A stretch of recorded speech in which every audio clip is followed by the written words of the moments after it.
మన తెలుగు సంస్కృతి ఛానల్కి స్వాగతం. బాలలు, ఈరోజు మనం 7వ తరగతిలోని కప్పతల్లి పెళ్ళి అనే పాఠం గురించి తెలుసుకుందాం. ఈ పాఠం గేయ ప్రక్రియకు చెందినది. దీని ఇతివృత్తం ఆచారం సంప్రదాయాల గురించి తెలియజేసే పాఠం. కవయిత్రి శ్రీమతి చావలి బంగారమ్మ గారు. వినడం, ఆలోచించి మాట్లాడటం అనే శీర్షికలో ఒక చిత్రాన్ని ఇచ్చారు కదా, దాన్ని పరిశీలించారు కదా. అక్కడ 3 ప్రశ్నలు కూడా ఇచ్చారు. చిత్రాన్ని పరిశీలించిన తర్వాత ఆ ప్రశ్నలకి జవాబులు మనం ఇప్పుడు చెప్పాలి. మొదటి ప్రశ్న, చిత్రంలో ఎవరెవరు ఉన్నారు? చిత్రంలో 2 వ్యక్తులు ఉన్నారు. ఎవరై ఉంటారు ఆ వ్యక్తులు? రైతులు. 2 రైతులు ఉన్నారు. రెండో ప్రశ్న, రైతులు దేనికోసం ఎదురు చూస్తున్నారు? దేనికోసం ఎదురు చూస్తున్నారో చెప్పండి. అక్కడ పొలం ఎలా ఉంది? ఎండిపోయి ఉంది. కాబట్టి వాళ్ళు వర్షం కోసం ఎదురు చూస్తున్నారు. మూడో ప్రశ్న, వర్షాలు కురవకపోతే ఏమవుతుంది? వర్షాలు లేవనుకోండి, వర్షాలు పడట్లేదు అనుకోండి, అప్పుడు పంటలు పండవు, మొక్కలు పెరగవు, మనం తినడానికి తిండి దొరకదు, తాగటానికి మంచినీళ్ళు ఉండవు, ఉన్న చెట్లు కూడా ఎండిపోతాయి. చెట్లు లేకపోతే ఆక్సిజన్ లభించదు కదా మనకి.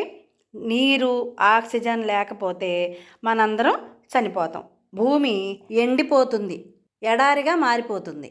వర్షాలు లేక భూమి ఎండిపోతుందనే ఆ చిత్రంలో రైతులిద్దరూ విచారంగా కూర్చున్నారు. ఇప్పుడు ఉద్దేశం చూద్దాం. ప్రాచీన కాలం నుండి భారతదేశం సంస్కృతి సంప్రదాయాలకు, ఆచార వ్యవహారాలకు నిలయం. వాటిలో భాగంగా వర్షాభావ పరిస్థితులు ఏర్పడినప్పుడు కప్పలకు పెళ్ళిళ్ళు చేసేవారు. అలా చేయటం వలన వరుణదేవుడు కరుణించి వర్షాలు కురిపిస్తాడనే నమ్మకాన్ని కలిగి ఉండేవారని చెప్పటమే ఈ పాఠం యొక్క ఉద్దేశం.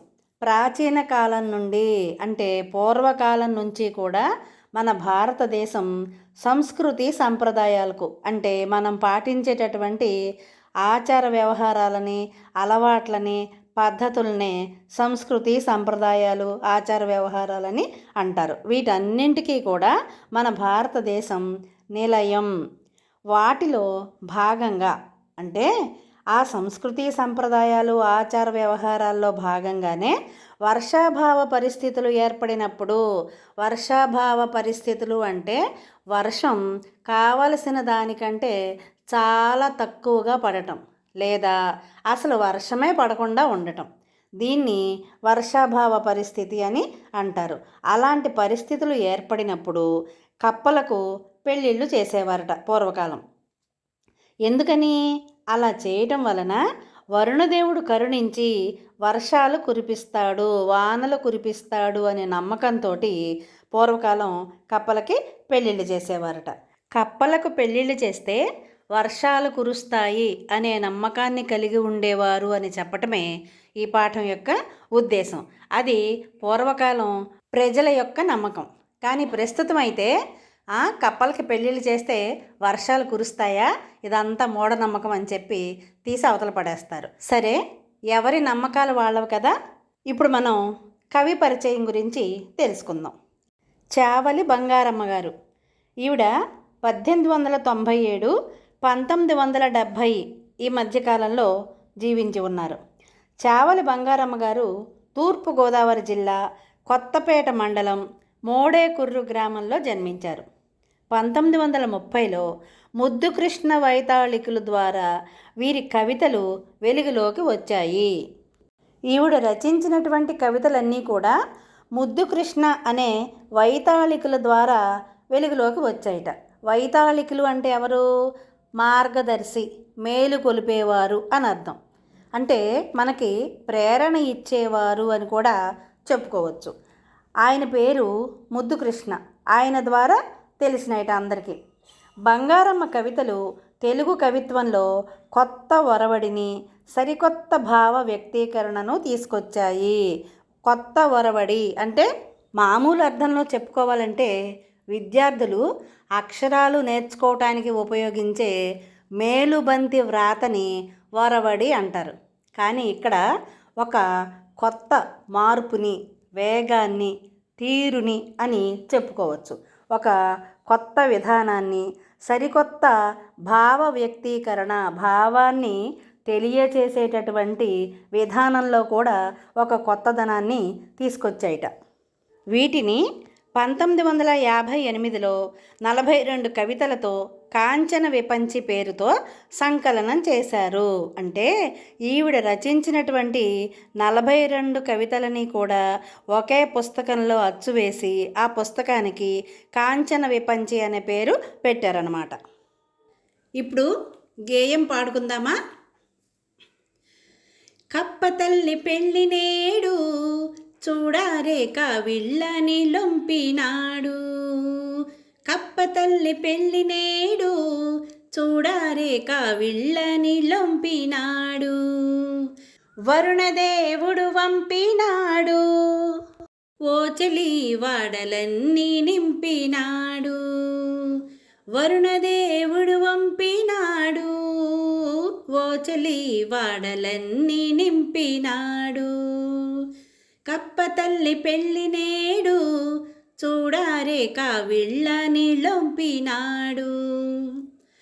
గగనతలము నుంచి నేడు వీవెనలు చెట్ల చేవేయించినాడు.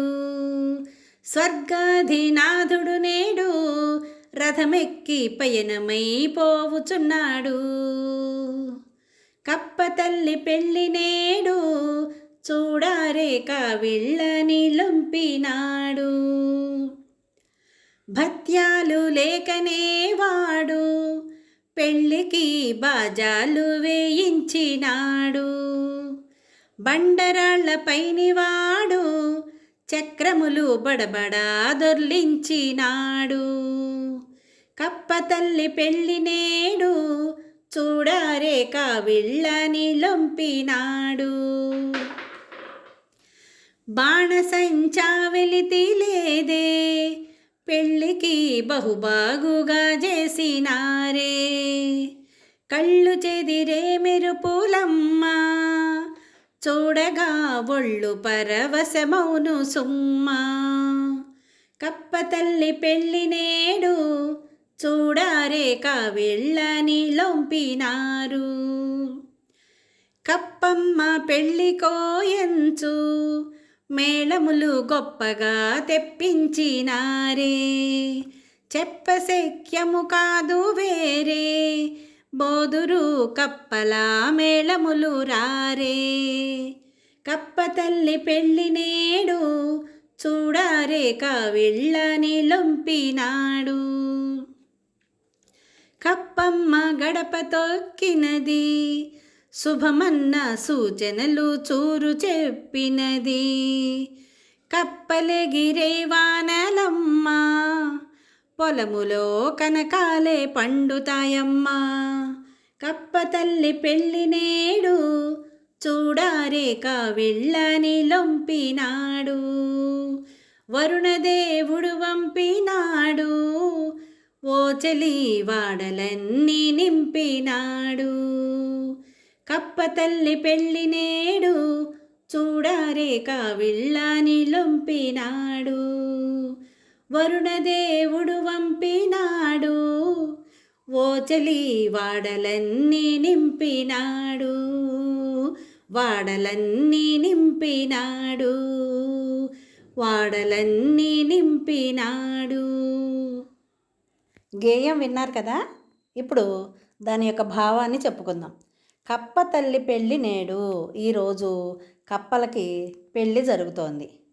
చూడారే కావిళ్ళ నీళ్ళొంపినాడు, కావిళ్ళతోటి నీళ్లు వంపుతున్నారు, ఒలకబోస్తున్నారు అని అర్థం. వరుణదేవుడు వంపినాడు, ఓ చెలి వాడలన్నీ నింపినాడు. కప్పలకి ఎప్పుడైతే పెళ్లి జరిగిందో అప్పుడు వరుణదేవుడు కరుణించి వర్షాన్ని కురిపించట. ఎలా? కావిళ్లతో నీళ్లు వంపినట్లుగా వర్షాన్ని కురిపించి ఓ చెలి వాడలన్నీ నింపినాడు. వాడలన్నీ కూడా అంటే వీధులన్నీ కూడా వర్షపు నీటితో నిండిపోయాయిట. వరుణదేవుడు కురిపించినటువంటి వానతోటి మొత్తం అన్ని వీధులు నిండిపోయినాయట. కావడి అంటే ఒక వెదురు బద్దకు రెండు వైపులా అటు చివర ఇటు చివర ఉట్టిలాగా కట్టి దాంట్లో రెండు బిందెలు కానీ బకెట్లు కానీ కుండలు కానీ పెట్టుకుని నీళ్లు ఒకేసారి రెండు పాత్రలతో తీసుకొస్తారనమాట. దాన్నే కావడి అని అంటారు. పాఠం చివరిలో కావడి బొమ్మల్ని చూద్దాం. గగనతలము నుంచి నేడు వీవెనలు చెట్లచే వేయించినాడు. గగనతలము నుంచి అంటే ఆకాశం నుంచి వీవెనలు అంటే ఏమిటి? విసినికర్రలను చెట్లచే వేయించినట్ట. అంటే ఏంటి?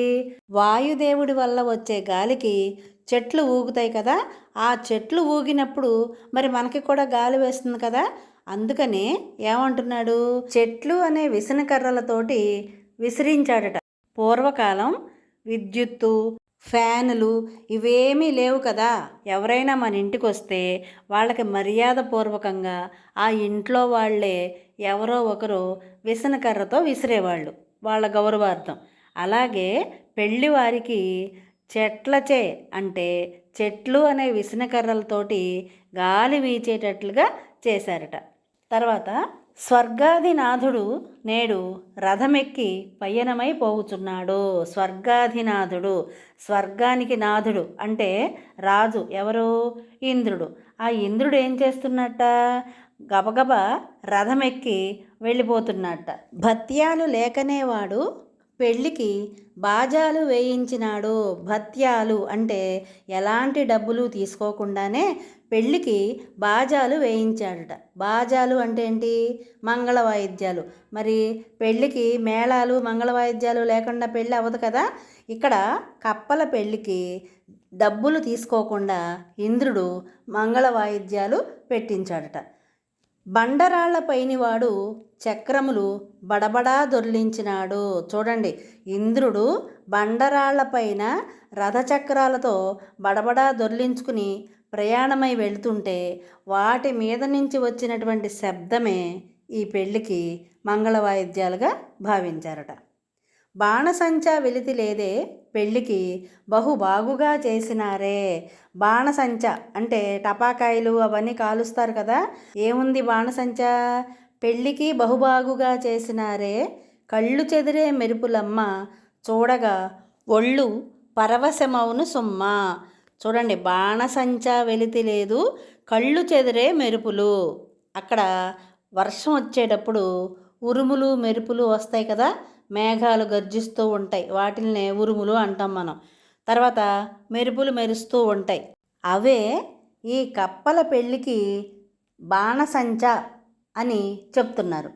బాణసంచా కాల్చేటప్పుడు పెద్ద పెద్ద శబ్దాలు, పెద్ద వెలుగులు వస్తాయి కదా, ఈ ఉరుములు మెరుపులనే బాణసంచాలాగా భావిస్తున్నారట. మనసు పరవశించిపోతోందిట. మామూలుగా మనం దీపావళి పండక్కి బాణసంచా కాలుస్తాం కదా. మందుగుండు సామాగ్రి, మతాబులు, కాకర పువ్వొత్తులు, చిచ్చుబుడ్లు, అవ్వాయి చొవ్వాయిలు, ఇలా చాలా రకరకాల బాణసంచాని కాలుస్తాం. కప్పతల్లి పెళ్లిలో మాత్రం ఉరుములు మెరుపులే బాణసంచా అని చెబుతున్నారు. కప్పమ్మ పెళ్లి కోయంచు మేళములు గొప్పగా తెప్పించినారే. చెప్పశక్యము కాదు వేరే బోదురు కప్పలా మేళములు రారే.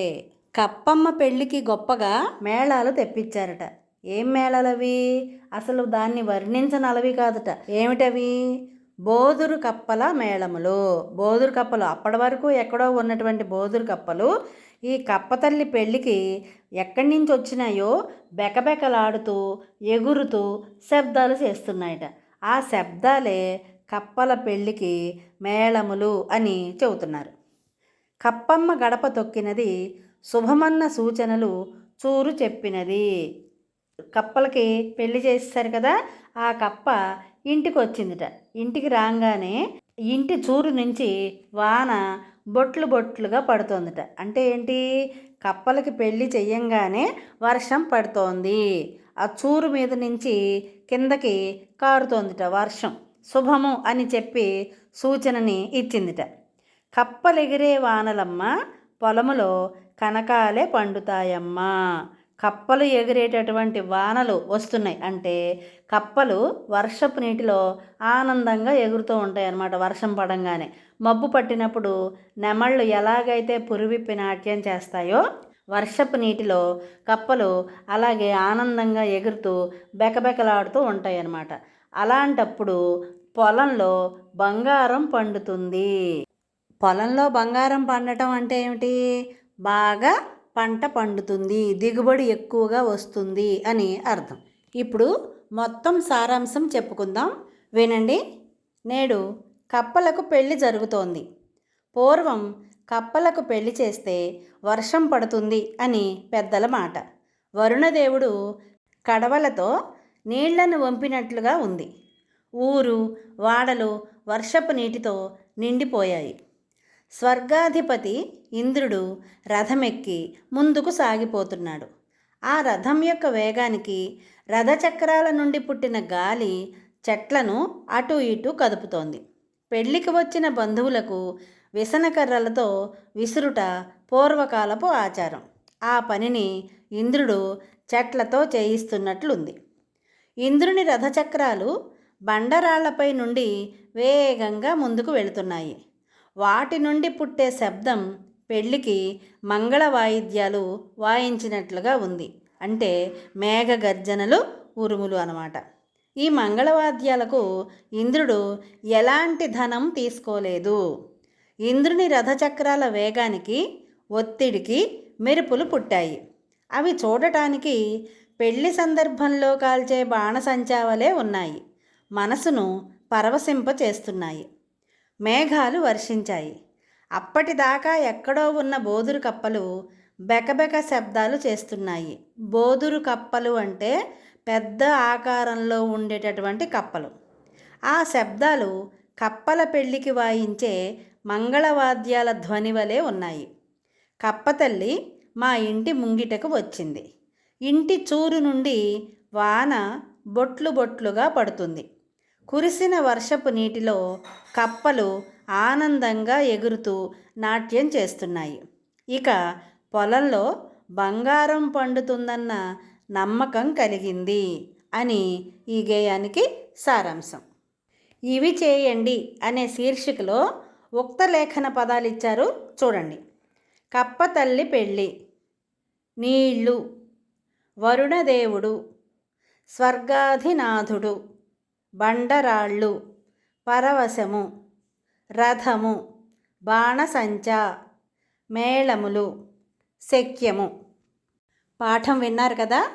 భాషాంశాలు తర్వాత భాగంలో చెప్పుకుందాం.